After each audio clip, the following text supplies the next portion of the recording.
Hi hello అందరికీ నమస్కారం. Welcome back to our channel.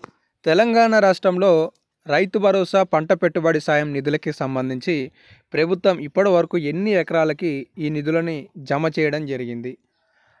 అసలు 10 ఎకరాల పట్టా కలిగిన వాళ్ళకి, 15 ఎకరాల పట్టా కలిగిన వాళ్ళకి, లేదంటే 8 ఎకరాల పట్టా కలిగిన వాళ్ళకి రైతు భరోసా నిధులు జమ అయ్యే అవకాశాలు ఉన్నాయా? లేవా? ఒకవేళ జమ అయితే ఎప్పుడు కానున్నాయి? ఈ రైతు భరోసాకి సంబంధించి ప్రభుత్వం ఏం మాట్లాడుతుంది అనే సమాచారాలు ఈ వీడియోలో మీకు అందించే ప్రయత్నం చేస్తాను. తప్పనిసరిగా వీడియోని చివరకు చూడండి. మీకు ఏమైనా డౌట్స్ ఉంటే కామెంట్ సెక్షన్లో కామెంట్ చేయండి. ఇక్కడ నాదొక చిన్న ప్రశ్న. ఆ ప్రశ్న ఏంటి అంటే, మీరు ఏ జిల్లా నుండి ఈ వీడియో చూస్తున్నారు? నల్గొండనా, సూర్యాపేటనా, జనగామ, ఖమ్మం, అలాగే వరంగల్, నిజామాబాద్, ఆదిలాబాద్, మహబూబ్నగర్, హైదరాబాద్, సంగారెడ్డి, అలాగే మెదక్, వరంగల్ తదితర ఏరియాల నుంచి ఎక్కడి నుంచి చూస్తున్నారో కామెంట్ సెక్షన్లో కామెంట్ చేయండి. ఇక డైరెక్ట్ లేటెస్ట్ అప్డేట్స్లోకి అయితే వచ్చేద్దాం. తెలంగాణ రాష్ట్రంలో కాంగ్రెస్ పార్టీ అధికారం చేపడితే 7,500 రూపాయలు రైతు భరోసా ఇస్తుంది అని అందరూ భావించారు. కానీ ఇది 6,000 రూపాయలతోనే ఈరోజు తెలంగాణ రాష్ట్రంలో రైతు భరోసాని ఇస్తూ వస్తుందన్నమాట. దీనికి సంబంధించి మొన్న ఒక స్టేట్మెంట్ ఇచ్చారు తుమ్మల నాగేశ్వరరావు గారు. మమ్మల్ని మన్నించండి, ఈరోజు ప్రభుత్వం వద్ద నిధులు లేవు అన్నట్లుగా మాట్లాడినట్టుగా ఈ కొన్ని కొటేషన్లు చూడవచ్చు. కుటుంబానికి కష్టాలు ఉన్నట్లుగానే ప్రభుత్వానికి కూడా బాధలు ఉన్నాయి అని చెప్పేసి చెప్తున్నారనమాట. దీని పరిస్థితి ఆలోచిస్తే రైతు భరోసా ఆలస్యమైంది, మన్నించండి అనేది టాపిక్ అయితే ఇక్కడ ఒక కాస్త సానుకూలమైన సమాచారం ఏంటి అంటే, మార్చి 31లోగా ఇవ్వలేకపోయాం, మిగిలిన రైతులకి త్వరలోనే జమ చేస్తామని చెప్పేసి వారు ప్రకటన చేయడం జరిగింది.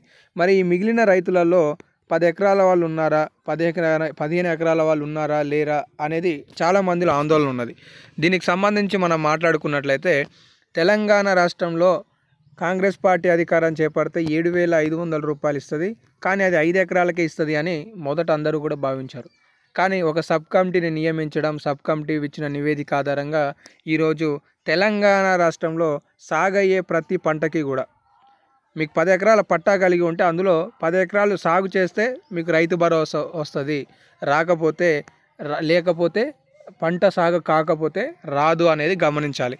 అలా తెలంగాణ రాష్ట్రంలో 1,50,00,000 ఎకరాలకి 4 లక్షల ఎకరాలు మాత్రమే సాగులో వినియోగం లేదనేది అధికారులు గుర్తించిన నేపథ్యంలో ఇప్పుడు 1,46,00,000 ఎకరాలకి ప్రభుత్వం సుమారుగా 9,600 కోట్ల రూపాయల నిధులను రైతులకి ఇవ్వనుంది. ఇందులో భాగంగా ఇప్పటివరకు ఎన్ని వేల కోట్లను ఇచ్చారు, అలాగే ఇవ్వాల్సినవి ఎంత ఉన్నాయి అనేది మాట్లాడుకుంటే, రైతు భరోసా మెల్లమెల్లగా దశల వారీగా 57 లక్షల మంది రైతుల ఖాతాలలో సుమారుగా 5,000 కోట్ల రూపాయలు ఇప్పటివరకు జమ అయినట్లుగా మీరు సాక్షి దినపత్రికలో వచ్చిన ఒక ప్రకటన చూసుకోవచ్చు.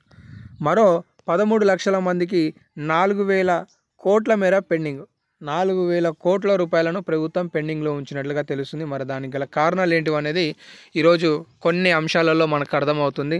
ఉన్న సర్వేలో అమ్మిన అతనిది భూమి కనిపించడం, కొన్న అతనికి భూమి కనిపించడం, అంటే ఇక్కడ 1 ఎకరం పట్టాకి సంబంధించి డబల్ అవుతున్న నేపథ్యాలు కనిపిస్తున్న నేపథ్యంలో ఆ సర్వే నెంబర్లని బ్లాక్ చేశారు అనేది గతంలో ఉన్న స్టేట్మెంట్స్ అనమాట. అందుకే ఉన్నవి అంటే హోల్డ్లో ఉన్నాయి. కానీ పరిశీలన అనంతరం మళ్ళీ అధికారులు నిధులను జమ చేస్తున్నారనే సమాచారం అయితే తెలుస్తుంది. సో మొత్తానికి మీ అందరికీ ఇక్కడికి అర్థమైందని అయితే భావిస్తున్నాను. తెలంగాణ రాష్ట్రంలో మిగిలిన రైతులకి కూడా రైతు భరోసా, అది 5 ఎకరాలు అయి ఉండి మీ సాగు భూమి అయితే నిధులు వస్తాయి, 10 ఎకరాలు అయి ఉండి సాగు భూమి అయితే నిధులు వస్తాయి, అలాగే 20 ఎకరాలు ఉండి అల్లో 3 ఎకరాలు సాగు భూమి కాకపోతే దాదాపుగా 17 ఎకరాలకి నిధులు వస్తాయి. 3 ఎకరాలకి రావడానికి కాస్త సమయం పట్టొచ్చు, లేదంటే ఆపేయడానికి కూడా ఆస్కారాలు అయితే కనిపిస్తున్నాయి. ఇవైతే లేటెస్ట్ అప్డేట్స్. ఇంకేమైనా అప్డేట్స్ ఉంటే మీకు తదుపరి వీడియోలలో నేను అందించే ప్రయత్నం చేస్తాను. ధన్యవాదాలు.